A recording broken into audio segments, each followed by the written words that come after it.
Now, after the last two episodes, we are almost ready to sew. First, let's take a look at the three buttons. The first one is tension.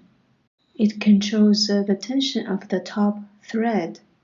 See, it can roll to adjust, ranging from 0 to 9. The higher the number is, the stronger the tension is.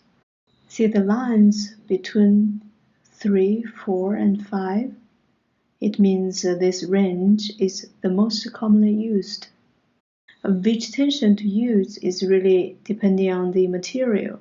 I often use a 3 for cotton, like t-shirt and viscose material. So for starter, we set it as 3. The second one is here. It means the length of the stitches, ranging from 0 to 4. The higher the number is, the longer the longer each stitch is. I usually use 2 or 2.5. The third one is this roller here. It has all different kinds of stitches on it. You can roll it to select the different stitches. And as I roll it, you can see the position of the needles also changes. That means it's changing to different stitch. The most commonly used one is the straight stitch. It has two.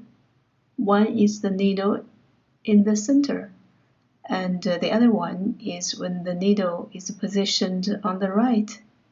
We will use the center one for our practice. All the three buttons you can play around once you are familiar with the machine.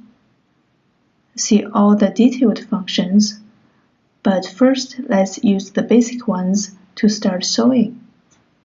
I found this old cotton tank top for practicing. Like I said before, I recommend to use cotton or viscose material for practicing because they are not too thick like jeans, nor too thin like chiffon. They are easier to work with for beginners. Put the threads to the back so they cannot get under the needle and being cut off once you're sewing. Now put it under the presser foot. Flip this lever on the back down so the fabric can stuck under the presser foot. Now all we need to do is press the foot pedal like we did when we wound the bobbin. Yay, now you're sewing! See, the machine moves the fabric down automatically. You do not need to pull the fabric when sewing. We only use our hands to help it a little bit to make sure it does not get tangled or folded. When you finish the practice in one line, you can stop the foot pedal. Then the needle will stop sewing. Sometimes the needle is still in the fabric after you stop the foot pedal. Now we need to use the hand wheel on the side, turn it towards you until the needle is all the way up. Then we can pull the fabric out. We need a little bit power to pull the threads out. On the side of the machine here has a thread cutter, so you can cut off the thread. Now you have finished the first sewing line. And check how it looks. It looks pretty good, very even stitches. And that's a nice feeling of accomplishment, right?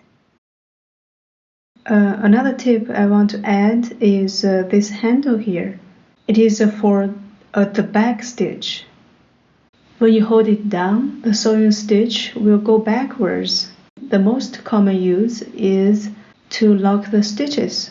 When we did the first sewing line just now, it was without the back stitch. See, the stitch can just open like this. it will be like, it's like dominoes.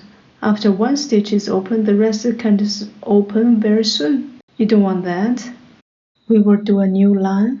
After sewing the first few stitches, we will use this pulled down to make a few back stitches. See? It's going backwards.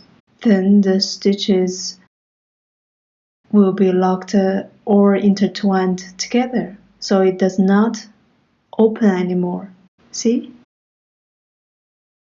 So, that's all the basics for get sewing started. I hope these videos are helpful. If they are, please give me a thumbs up and subscribe to my channel. Happy sewing, everyone!